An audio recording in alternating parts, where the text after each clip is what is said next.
Olá, seja bem-vindo ao Linha de Frente, ao conteúdo de política do Grupo Aratu, trazendo personalidades importantes desse segmento para nos ensinar, para nos fazer entender melhor os bastidores, o que se passa no ambiente político. Hoje a gente tem a presença, mais uma vez, de uma mulher. Eu fico feliz quando eu converso com mulheres na política, a vereadora de Salvador do Patriota, Roberta Caires. Seja bem-vinda, tudo bem? Obrigada, Pablo. Para mim é um prazer estar aqui com você. É um prazer conversar com você. Você está no primeiro mandato, não é isso? Isso. Mas você já teve umas outras experiências políticas que você não conseguiu se eleger, mas aprendeu muito sobre política. Eu queria que você contasse o que foi que você vivenciou na política antes de ser vereadora.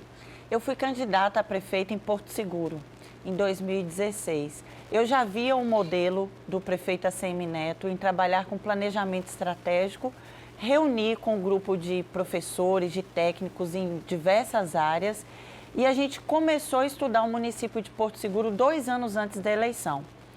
A gente fez um planejamento, entendemos onde Porto Seguro estava, na questão turística, econômica, de tudo que compõe uma cidade, macro e micro estruturas. E eu falei, vamos ser candidata e vamos levar esse planejamento mostrando para a população que as mudanças elas devem acontecer a curto, médio e longo prazo, mas com planejamento e um plano de ação. Você estava concorrendo com a então prefeita candidata à reeleição, Cláudia, né? Foi, Cláudia na Oliveira. época eu concorri com ela, era a reeleição dela, não obtive êxito, né, no resultado da eleição, êxito eleitoral, né, perdi a eleição naquele momento, mas pelo perfil da campanha que a gente fez, aí o prefeito ACM Neto me convidou para vir para Salvador, assumir a presidência da Fundação Cidade Mãe, depois assumir a diretoria da CODECON, que é a Coordenação de Defesa do Consumidor de Salvador, e a partir daí o nosso trabalho foi sendo reconhecido e eu fui chamada para um novo desafio, que foi concorrer à Câmara de Vereadores, e aí a gente ganhou, graças à confiança dos soteropolitanos. Eu vou querer saber a respeito de sua participação nesses meses iniciais na Câmara, vou querer saber da sua vida em Porto Seguro, o seu início político. Ela me disse que nasceu em Minas Gerais, não é isso? Foi. O que é que fez ela vir para a Bahia? Agora eu preciso saber sobre o que está acontecendo em Porto Seguro, em Santa Cruz Cabralha, Eunápolis, prefeitos, ex-prefeitos detidos, suspeitos de corrupção. Você tem alguma informação a respeito disso? Acho que está sendo bem publicizado, né, todo o processo, e é com muita tristeza, apesar de ser adversária política no campo ideológico dessas pessoas e já ter me posicionado, inclusive, como adversária no pleito eleitoral em relação a eles, de ter ideias totalmente oponentes às ideias deles, da forma de administrar, de gerir um município, né, o modus operandi deles. Eu fico triste, porque a classe política ela já sofre tanto um desgaste perante a população, de descrédito, né? Pessoas boas que não querem se envolver na política por achar que na política só tem pessoas que roubam, que não prestam, que enganam. E aí, quando vem uma situação dessa, né, da terra-mãe do Brasil, o Brasil nasceu em Porto Seguro, mais uma vez, eu acredito que mancha a nossa história e nos entristece.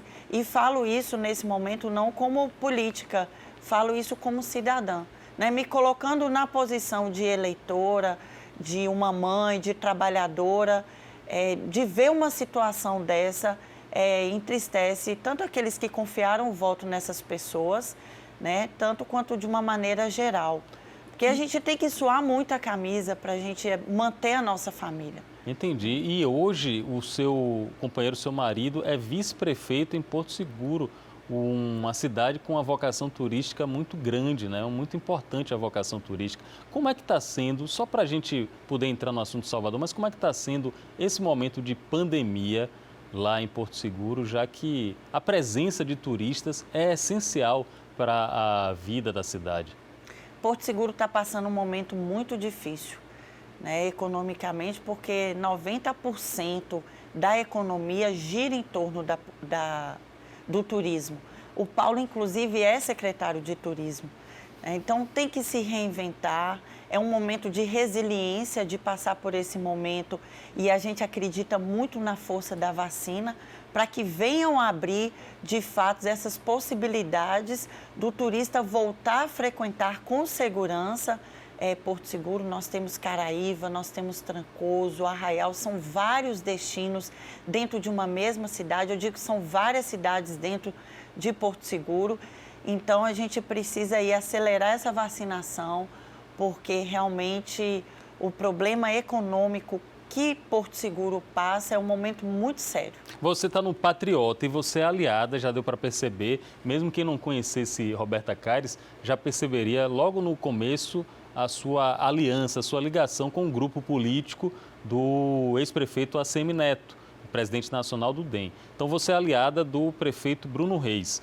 Você considera que a gestão Bruno Reis, como continuidade de ACM Neto, tem enfocado essa questão da vacinação de uma maneira assertiva, ele e Léo Prates? Muito. Tem dado resultados, exemplos. Salvador tem se despontado como uma cidade que, de fato, mais rápido vacina, né? Os mutirões, com muita transparência, com muita responsabilidade.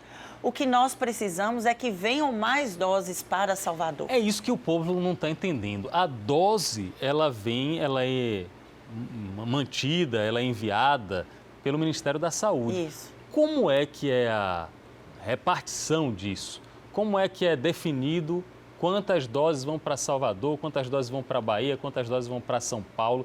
Como é que a população pode entender isso melhor, Roberto? É justamente o pleito que o prefeito Bruno Reis tem feito e o secretário Léo tem dito o seguinte: nós não queremos politizar. Mas, de fato, quais são esses critérios? Né? Se nós vacinamos de forma tão rápida, se Salvador é a capital que recebe, inclusive, que dá todo o suporte para a população do interior, então a gente precisa que a cidade esteja imunizada, porque é aqui a base e o suporte para todo o interior da Bahia. Então, realmente, esses critérios não estão de forma transparente expostos e a gente precisa que Salvador receba mais doses, porque recebendo as doses, Salvador já deu a resposta de que vacina de maneira muito rápida. Quero conversar com você sobre o papel da Fundação Cidade Mãe. É um papel importante em questão de sobrevivência das comunidades mais carentes, em questão de responsabilidade social. Ela já foi a gestora da Fundação Cidade Mãe, também quero falar sobre defesa do consumidor. Mas antes, eu não posso deixar de falar sobre uma imagem. Meus colegas jornalistas, aí, inclusive dos sites, publicaram a imagem da vereadora com alguns integrantes da prefeitura também, fazendo um momento de exercício na Barra, que todo mundo tem o direito a fazer o exercício. O que chamou a atenção foi o não uso de máscaras. Aí eu queria saber, Roberto, o que foi que houve naquele momento e de que maneira, qual lição ou qual aprendizado você conseguiu desse episódio? Quem são as pessoas que estão ali? São um grupo de amigos, é isso? É um grupo de amigos, é o nosso gabinete, as pessoas que integram com a gente o gabinete. E ali foi um retrato. Eu me desculpei porque eu sou totalmente favorável ao uso de máscara, ao distanciamento. Nós dois aqui, por exemplo, estamos sem máscara, né, com o distanciamento necessário. Mas aquele momento ali serviu para mim de reflexão e eu acho que para todos nós. Eu servi de exemplo para que houvesse uma reflexão de todos, que às vezes a gente baixa a guarda no momento de uma guerra e a gente ainda está em guerra. Nós ainda não vencemos o Covid. Né? Às vezes a gente está na atividade física, a máscara sufoca, mas é necessário a gente retomar essa força e esse entendimento de que a gente não pode baixar a guarda. Ali, a gente inclusive postou uma foto antes, todo mundo de máscara. E nós fizemos exatamente o que a grande maioria faz, que é no momento que está fazendo atividade física ali ao ar livre, tem o distanciamento, as pessoas estão mais soltas, tira a máscara, não pode. Então, eu errei, me desculpei e me fez redobrar a atenção comigo, com a minha família e servir de exemplo, já que sou uma figura pública, para que tanto eu, como figura pública, quanto todo mundo, tem que redobrar os cuidados. E você, como figura, eu gostei disso, de assumir o erro e usar o exemplo, o próprio exemplo, como motivo de aconselhamento. Você, como figura pública e como vereadora, estamos todos ansiosos e preocupados com esse período de São João, em que as pessoas tendem, como você usou o termo, para mim a expressão perfeita, baixar a guarda num momento de guerra. Eu imagino que a prefeitura, que as autoridades, que a própria Câmara também esteja atenta a isso. A gente pode ter dificuldades nos próximos dias, próximas semanas? Eu acredito que agora é um momento de conscientização. Os números estão baixando. A gente precisa de uma maior flexibilização. A gente quer se libertar desse momento.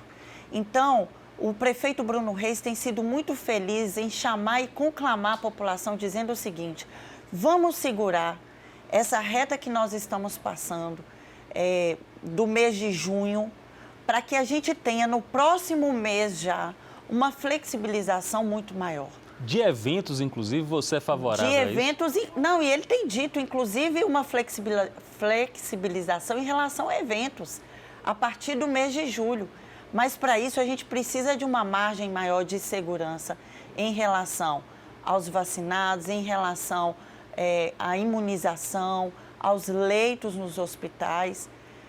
Os dados mostram que hoje já não se espera, não tem um número de pessoas esperando leitos de UTI. Então, isso já aumenta uma margem de segurança. Então, eu acredito que a gente tem que fazer esse esforço agora, neste momento, mais do que nunca. Uma pergunta para uma pessoa que conhece bastante do poder do segmento de eventos, de entretenimento, já que você também estudou a cidade de Porto Seguro. A pergunta é a seguinte: já dá, Roberta, para a gente sonhar com o Festival da Virada, por exemplo, do Réveillon, com shows, com festas, dependendo de uma aceleração da vacina? Pablo, eu acredito que sim, agora em um novo formato. O que a pandemia veio mostrar é que vai haver, já há e haverá ainda uma mudança de comportamento e formatação das festas, a formatação do convívio social. Então, eu acredito que sim, havendo uma celeridade na vacinação, a gente já pode pensar sim nas festas, nos eventos. Agora, eu acredito que a margem de segurança do número de pessoas que vai estar nos eventos, né, a formatação, ela vai ser diferente, sim. Vai ser um modelo talvez híbrido, com nem tantas pessoas, uma aglomeração menor? Eu acho que a tendência vão ser vários eventos, só que menores. Menores. E isso pode se aplicar também à iniciativa privada? Como é que você enxerga o futuro do segmento de festas, que é tão poderoso, importante, que emprega tanta gente aqui em Salvador e na Bahia?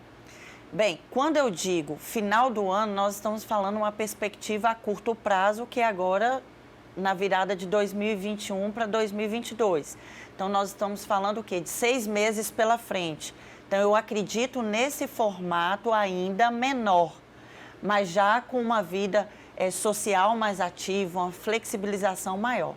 Mas a médio e a longo prazo, eu acredito sim na retomada dos grandes eventos, dos grandes festivais. Não tem como deixar de pensar que nós vamos ter grandes eventos. Teremos sim. A gente vai ter que pensar aí, foi o setor que mais foi, um dos setores que mais foram prejudicados, porque foi o primeiro a fechar e até agora não houve retomada no setor de entretenimento, né? Quantos desempregados, quantas pessoas passando necessidade. Então, por isso, mais uma vez, eu acredito que a gente tem que segurar agora nesse mês de junho, nessa reta final, para que haja uma flexibilização e os eventos sejam retomados. É importante, quando o Roberto fala isso, quando a gente fala em evento, em artista, a gente pensa no vocalista, no cantor, que muitas vezes consegue criar uma poupança, tem um colchão lá, mas atrás dele tem 30, 40 pessoas que dependem, trabalham para ganhar o dia a dia, né? E essas pessoas, esses baianos e baianas da capital da música, tem muita dificuldade no momento. Eu gosto quando você faz essa reflexão. Não, com certeza. Dá para perceber que vocês estão atentos. Os bastidores, né? A equipe do bastidor, ela é muito maior do que o protagonista aparece, né? Ali de quem aparece. Quem está na tela. Falando em protagonismo, aí a gente vem para o seu protagonismo de uma candidata, de uma pessoa, uma liderança política de Porto Seguro, para Salvador. Como foi isso? Você disse que recebeu o convite de ACM Neto, então prefeito. O convite era para quê? Justamente para assumir a presidência da Fundação Cidade Mãe.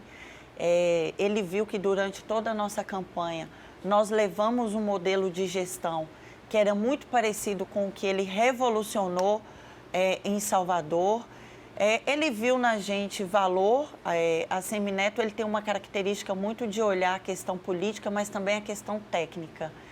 Acredito que a gente vem se formando nesse processo, tanto político quanto técnico. Eu sou formada em administração de empresas e direito, então a minha formação vem muito em trazer o exemplo da iniciativa privada para dentro da gestão pública. Você fala uma coisa aí da Fundação Cidade Mãe que eu conheço, é uma entidade aí de mais de 30 anos, e a gente está na capital, ao meu ver, a capital mais bonita do Brasil, porém a capital mais desigual, é uma pobreza. A gente vê um bolsão de pobreza nas comunidades, na periferia, muito grande. De que maneira a Fundação Cidade Mãe consegue ou se propõe a diminuir esse fosso que é muito desigual aqui na capital? Dando um amparo, né? A Fundação Cidade Mãe ela trabalha sobre 3 pilares. A formação de jovens. Nós temos várias parcerias com empresas que formam esses jovens, e esses jovens que passam por essa formação já vão para o mercado de trabalho. Então, nós estamos falando aí a partir dos 16 anos. Nós temos as casas de apoio, de acolhimento, que são para jovens em vulnerabilidade social, que tiveram seus vínculos familiares rompidos. Então, eles vão para as nossas casas de acolhimento e ali nós temos toda a estrutura de uma casa mesmo, para que eles possam ter um acompanhamento e se sentirem em um lar, todo um trabalho psicológico, emocional com esses jovens. E nós temos os centros de convivência, que são para crianças no contraturno da escola. Então, visando tirar a criança da rua e que ela tenha atividades extracurriculares. O trabalho da Fundação Cidade Mãe é um trabalho muito bonito. Hoje quem está presidindo é a Isabela, uma mulher extremamente sensível, técnica e que tem colocado todo o amor ali na Fundação. Depois da Fundação Cidade Mãe, você vai para o órgão de defesa do consumidor, Codecon, não é isso? Isso. O que é que diferencia na sua lógica, na sua cabeça, a defesa social para a defesa do consumidor, ou é uma continuidade, é um paralelo entre um e o outro? É um paralelo, é defesa, é você defender os vulneráveis. É você estar numa posição em que você tem condição de levar melhor qualidade de vida, informação, respeito. E foi uma oportunidade muito importante na minha vida, porque nós desenvolvemos o Codecon em Você, onde a gente vê que o modelo da Europa, dos países desenvolvidos, é uma relação consumerista de muito respeito, de muita transparência e confiança. Você chega em qualquer loja na Europa, nos Estados Unidos, para trocar, você não precisa trocar algum produto que venha com defeito ou com vício, você não precisa de nota. Né? Você se arrependeu ali na compra que você fez, ou viu que num outro lugar estava mais barato, você chega sem a menor burocracia, você troca. Aqui no Brasil, a relação ainda é de desconfiança, de um ringue, onde um tem que perder para outro ganhar. Então, o que a gente desenvolveu? O Codecon em Você, justamente para que fornecedores e consumidores entendam que nesse ringue os dois têm que ganhar. O popular ganha-ganha. O ganha-ganha. Interessante isso. E até eu acredito que ajudou muito nisso sua experiência na área do direito. O direito, a parte jurídica, tem se notabilizado para tentar conciliar, para tentar chegar em acordo, ou para evitar o que o povo diz popularmente, para não ir para o pau.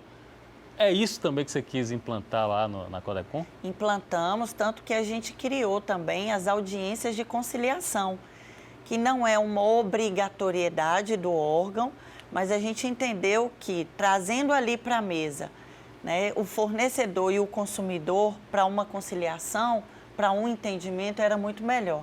Então, sempre buscando, de fato, essa defesa com coerência Mas se tiver que brigar também, a gente está pronto para a briga. O melhor é evitar a briga. Eu estou conversando com a Roberta Caires, vereadora, ela está falando muito interessante aqui o que ela falou. Não precisa se considerar empresário, lojista, o vendedor e o cliente como inimigos, como adversários. Se ambos se considerarem como aliados, é possível que todos saiam ganhando. E isso também poderia se aplicar a outras áreas da vida, não apenas a área de consumo. Aí o que me chama a atenção, você exerce duas funções executivas, duas funções no Executivo Municipal, e aí você parte para a função legislativa, para a função parlamentar, que é completamente diferente. E eu já ouvi pessoas nessa condição dizendo, Pablo, às vezes a gente fica um pouco frustrado, porque a gente quer fazer acontecer e tem todos os trâmites. Você já chegou nesse ponto assim de frustração ou ainda vai continuar aí levando seus projetos, tentando aprová-los?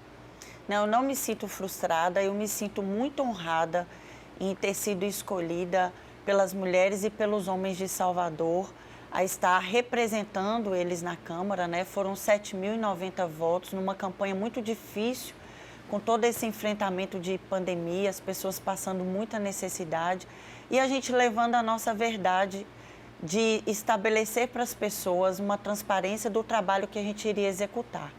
Meu gabinete é nas ruas, quem acompanha as minhas redes sociais, eu queria até fazer um convite que as pessoas possam acompanhar o meu trabalho através do Instagram, que é Roberta Caires, BA, o Caires é com C, para que as pessoas possam ver e eu possa dar uma satisfação de estar cumprindo a minha obrigação como pessoa pública, de estar representando as pessoas. Então, ali eu dou muito essa satisfação nas minhas redes sociais daquilo que a gente está fazendo. E a gente vai se reinventando, a gente encontra obstáculos, mas não é diferente. A minha vida não é diferente da vida das pessoas.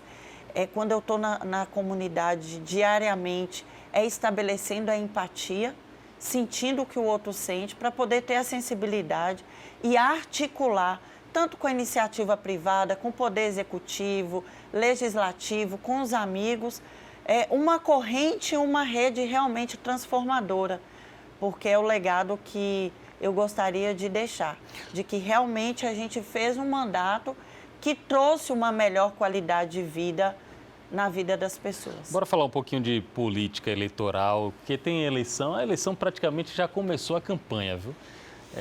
Marcada para outubro do ano que vem, mas já está havendo muita articulação de todas as partes possíveis. Eu tive acesso a uma pesquisa do pessoal do site do Bahia Notícias, que coloca o ex-prefeito Assemineto como, no momento, líder favorito a eventual eleição, enfrentando com quase o dobro dos votos ao ex-governador Jacques Wagner, eleição para o governo da Bahia. Isso gera um clima de já ganhou na ala de vocês? De maneira nenhuma.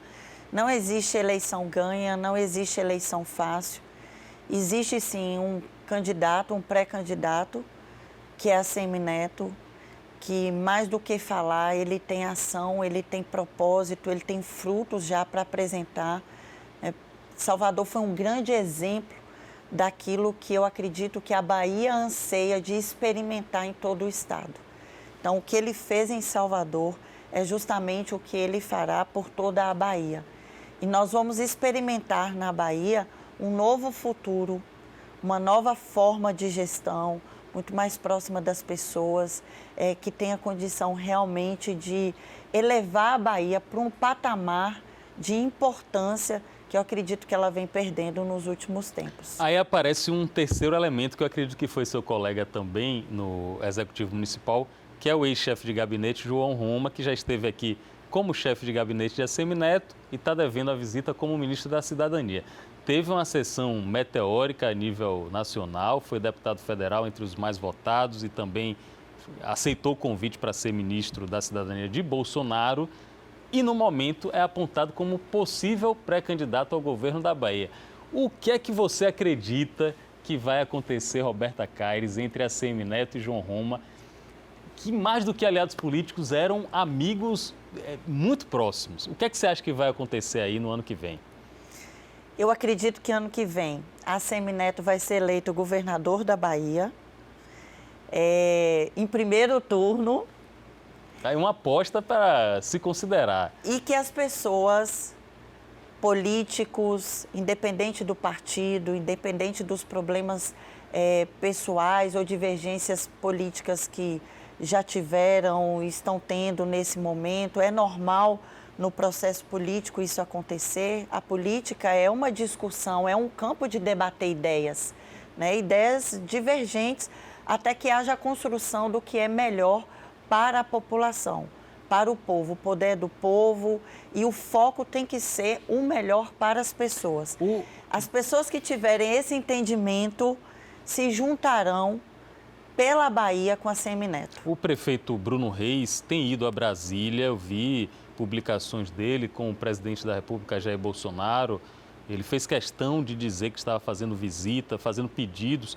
Isso aí indica que o prefeito Bruno Reis também está se aproximando do presidente da República. Como é que você enxerga esse xadrez? Eu enxergo claramente o senso de responsabilidade e compromisso que o prefeito Bruno Reis tem com Salvador, acima de qualquer questão política. Ele está indo lá defender os interesses de Salvador, acima de qualquer distância, picuinha, divergência de opiniões. Ele está cumprindo o papel pelo qual ele foi eleito. As pessoas, de um modo geral, estão passando tantas dificuldades que esses pormenores dessas discussões políticas, de disputa de poder, acho que não está permeando ainda a cabeça do eleitor. O eleitor está pensando como que ele vai sobreviver, né, o desemprego que ele está enfrentando, como que ele vai melhorar a vida dele, né, as pessoas que perderam entes queridos, né, nessa pandemia, como essas famílias estão se refazendo.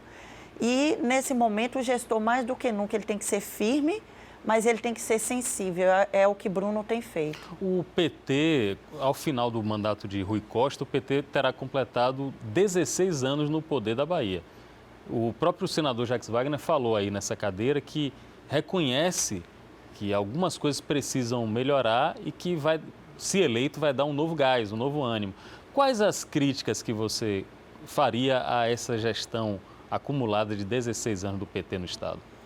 Que estamos cansados, não queremos mais do mesmo, queremos de fato alguém que traga uma nova energia e que já tenha aprovado isso, que é a Semineto. E a grande crítica que eu faço é em relação à educação. Não há justificativa de vir com um novo discurso de transformação na educação para quem está no poder há 16 anos. Ou seja, como é que você vai justificar, né, os nossos índices tão baixos na educação por alguém que está gerindo o Estado há 16 anos?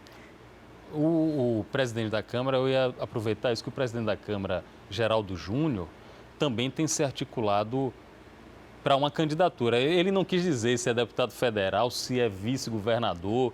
O Geraldo Júnior está muito envolvido aí numa pré-campanha. Como é a sua análise da figura política que Geraldo Júnior está exercendo na Câmara Municipal e extrapolando Salvador, né? Ele tem articulado até no interior da Bahia também. Então, já que ele não contou, eu vou contar. Conte, me diga aí. Geraldo Júnior vai ser aí deputado federal e as pessoas têm feito apostas que será com grande votação. Inclusive, eu li hoje que o nome de Geraldo agora vai passar a ser Geraldão. Nem é mais de Geraldinho para Geraldão, eu gostei, viu? Ele é um querido, ele é uma pessoa admirável, ele preside a Câmara com maestria, ele tem uma condição de conciliar ali interesses, ideias tão divergentes, tão plurais, e a ele eu tenho muito respeito e uma ótima relação, desejo que ele tenha sucesso e que ele nunca perca, né, esse norte que é fazer o melhor para as pessoas. São as pessoas que nos colocam nessa condição. Então, é para as pessoas que a gente deve dar uma devolutiva, uma satisfação com energia, para que as pessoas tenham aí realmente êxito nas suas vidas. Falando em Câmara, e aí você citou o trabalho que Geraldo Júnior faz no equilíbrio, na conciliação dos interesses, da representatividade que todos vocês têm, são 43. São 43 vereadores e vereadoras que estão lá. Aí cada um também vai ocupando um setor, vai defendendo um segmento, vai atendendo certos interesses da sociedade. Qual é o que Roberta se posiciona? O que é que você está lá para fazer na sua consciência? Hoje nós estamos à frente das causas das pessoas com deficiência. Então, é um trabalho que eu tenho feito, que tem me mudado como pessoa, que tem me melhorado como pessoa. Você começou aqui dizendo que a gente está aqui, a entrevista para aprender.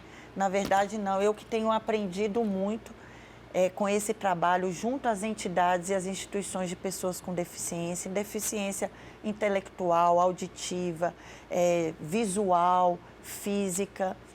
Hoje nós estamos à frente da frente parlamentar do empreendedorismo feminino. Não há liberdade feminina que não perpasse pela liberdade econômica. A pandemia veio acelerar o fim e a decadência dos trabalhos formais. Então, perpassa por essa reinvenção, nessa reorganização e formatação empresarial das mulheres pelo empreendedorismo dessa rede.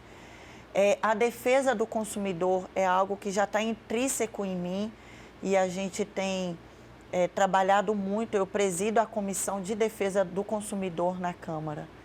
Então, essas são muito das causas que eu sou muito envolvida diariamente, que já faz parte da minha construção e da minha vida. São bandeiras importantíssimas, eu quero mencionar uma por uma. O consumidor, a gente já falou aqui, mas a causa das pessoas com deficiência, que eu não entendo, realmente eu não entendo, Roberto, talvez você me faça entender, porque a depender da estatística, de cada 10 brasileiros, pelo menos 2 ou 3 têm algum tipo de deficiência. É muita gente, todo mundo, toda a família brasileira tem alguém com deficiência e mesmo assim a gente tem dificuldades de dialogar, de colocar esses interesses para a sociedade. Por que ainda há tanto preconceito, ainda há tanta dificuldade nisso? Porque a gente tem que entender que essa causa não pode ser só das pessoas ou dos familiares que têm algum tipo de deficiência. Essa causa tem que ser uma causa de todo mundo, é uma causa humana, é uma causa de verdade, de realidade. Meu filho de 14 anos, Marco Antônio, é monocular. Eu descobri que Marco Antônio era cego do olho esquerdo quando ele tinha 7 anos de idade. E foi irreversível. Quando eu entrei no Instituto dos Cegos para ali começar o nosso trabalho, aquilo me tocou muito. Porque o que uma mãe pensa? Poxa, meu filho hoje só tem uma visão. Se ele perder a visão do olho direito, ele fica cego. Então, é sensibilizando as pessoas para que as pessoas vão se envolvendo nas causas e levando esse discurso, essa verdade em suas vidas. Recentemente, até pelo que eu vi, os monoculares, eles garantiram um benefício adquirido, um benefício de aposentadoria, não foi?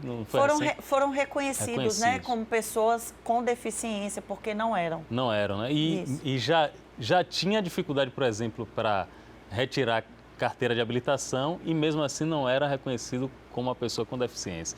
É interessante essas contradições. Aí vem para o outro foco, a outra bandeira que Roberta Caires levanta, a bandeira da mulher empreendedora. Numa cidade como Salvador, isso é essencial, porque são as mulheres que estão sustentando a cidade, querendo ou não, pelo trabalho, pelo cuidado à família. As mulheres são as protagonistas de Salvador e mesmo assim a gente tem crescimento do índice de violência contra a mulher, a gente tem preconceito contra a mulher e a gente tem uma disparidade em salários, em pagamentos, em remunerações para as mulheres. Tem um caminho longo a ser percorrido aí, não é? Eu acredito que o caminho mais longo foi percorrido por aquelas que lutaram antes da gente. Nós chegamos até aqui graças a elas, as revoluções que elas promoveram de não aceitarem serem colocadas apenas como adorno, subservientes, não aceitaram se sujeitar às violências físicas, verbais, psicológicas e emocionais. Então, essas mulheres lutaram né? Muitas Marias lutaram para que hoje Roberta Caires pudesse ser eleita vereadora em Salvador. Então, o caminho longo foi percorrido. Daqui para frente é a gente dar continuidade, evoluindo e crescendo neste caminho. 44% das mulheres empreendedoras são chefes de família. Nós estamos falando que 44% das mulheres são responsáveis pelo que os seus filhos vão comer, vestir e viver.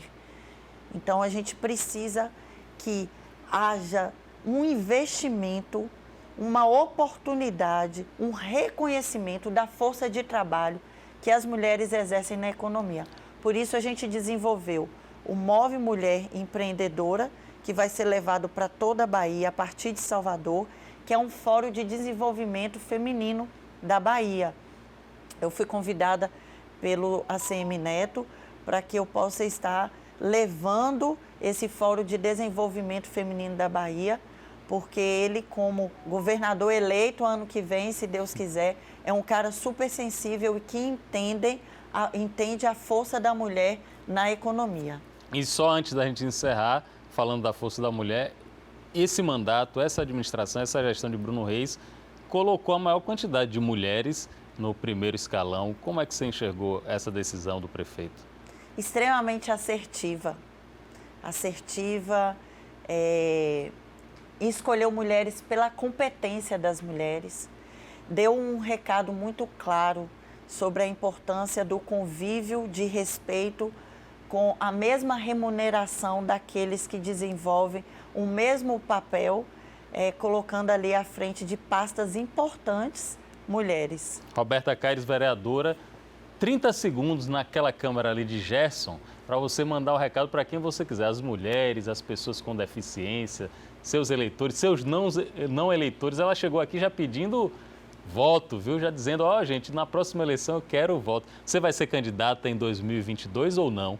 Você não mediu aí a palavra para falar de Geraldo Júnior e de Roberta Caires. De Roberta eu vou medir, né? Porque eu não decidi ainda, não é algo que a gente realmente esteja com foco nesse momento, não. O foco nesse momento é o nosso mandato de vereadora e a candidatura do nosso futuro governador, ACM Neto. Tá bom. Obrigado, Roberta Caires, vereadora de Salvador, conversou aqui com a gente no Linha de Frente, o nosso conteúdo de política do Grupo Aratu. Eu agradeço a participação de todos. Até um próximo encontro. Valeu!